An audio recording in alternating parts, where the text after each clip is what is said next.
You believed I was alone.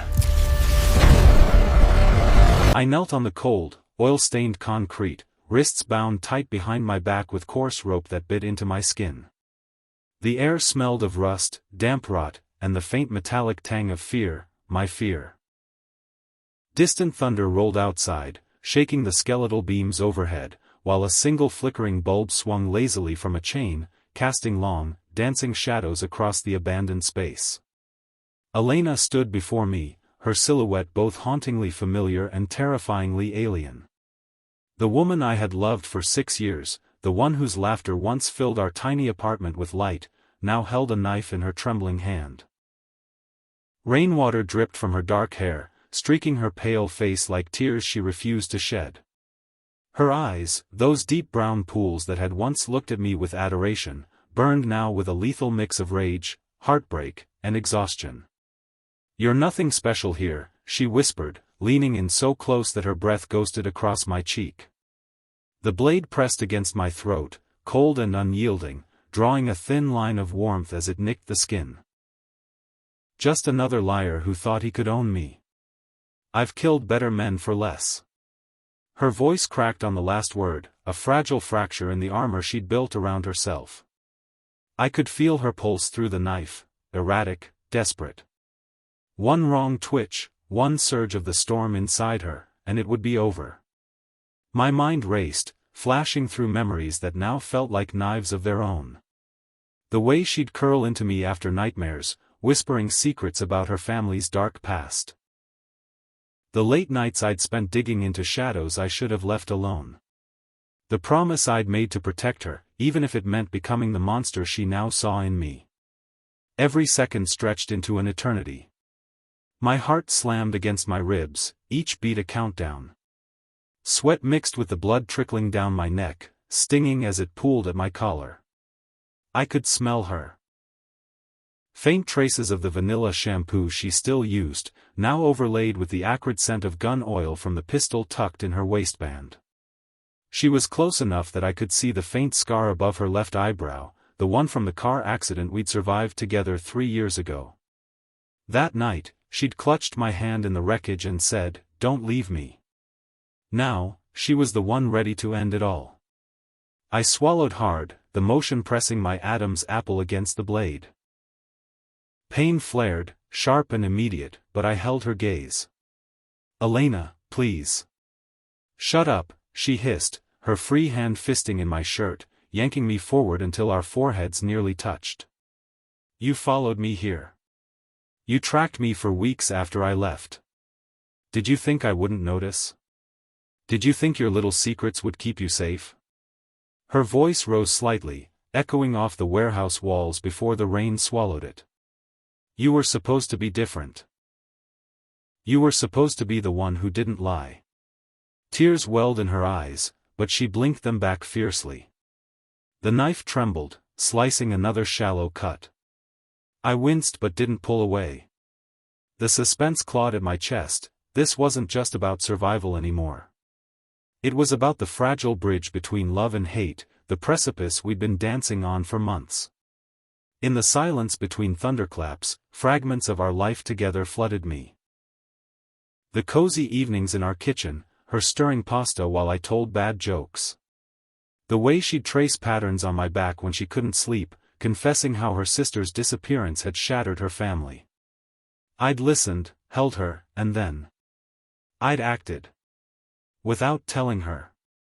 I'd gone deeper into the underworld than I ever should have, uncovering the truth about the powerful men who'd silenced her sister for knowing too much.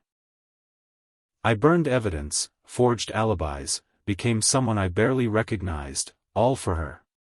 But when she found hints of my double life, she assumed the worst. She thought I was one of them. A traitor. A user. Now here we were, in this godforsaken place she'd chosen for our final confrontation. "You don't understand," I managed, my voice hoarse. "I never wanted this." "Understand?" She laughed bitterly, a sound that twisted like barbed wire in my gut. "I understand perfectly. You wormed your way in, learned everything, and now you're here to tie up loose ends. just like the rest.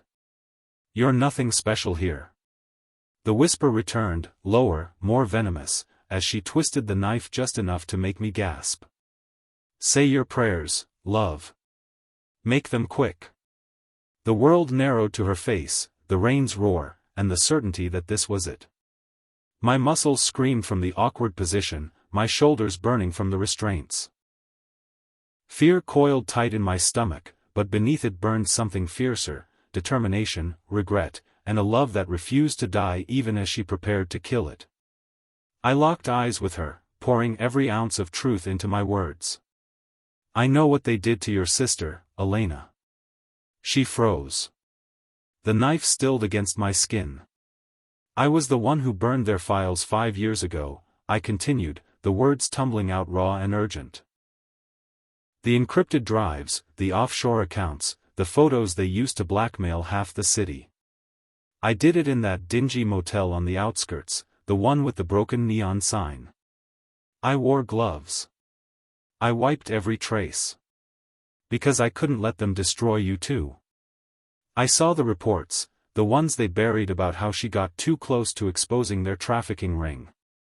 She was trying to save girls like the ones you volunteer with at the shelter. I couldn't tell you.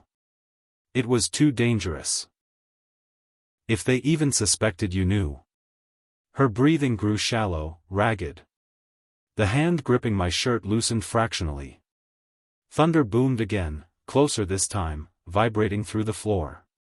Her eyes searched mine, wide with shock, disbelief, and a dawning horror that mirrored my own. You're lying, she whispered, but there was no conviction in it. The blade wavered, pulling back an inch. Blood dripped steadily onto my collar now, but the pain felt distant. I'm not. My voice cracked with the weight of it all, the sleepless nights, the paranoia, the love that had driven me to the edge. I have proof. In my jacket pocket. A USB drive. It's not everything, but it's enough to finish what your sister started. I kept it for you. Even after you left. Even when you started pushing me away. I was protecting you, Elena. From them, and from myself, because becoming this person scared the hell out of me. Tears spilled down her cheeks now, mixing with the rain that had soaked us both. The knife clattered to the concrete with a sharp metallic ring that echoed through the warehouse. She stumbled back a step, hands flying to her mouth as sobs racked her body. The emotional dam broke, years of grief, suspicion, and buried affection crashing over her. I thought you were one of them, she choked out, collapsing to her knees in front of me. Her fingers fumbled with the ropes at my wrists, trembling so badly she could barely untie them. The messages, the late nights, the money moving. God, I was so scared. So alone.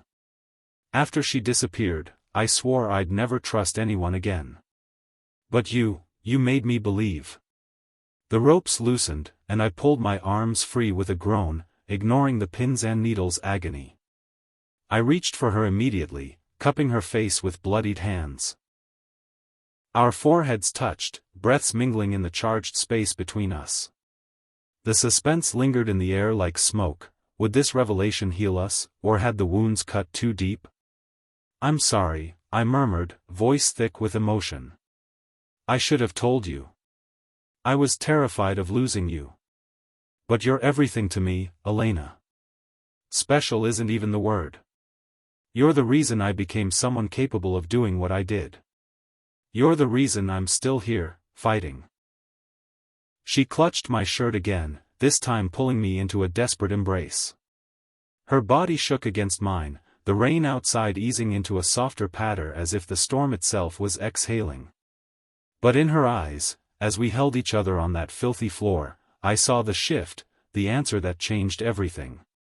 Trust flickered back to life, fragile but real.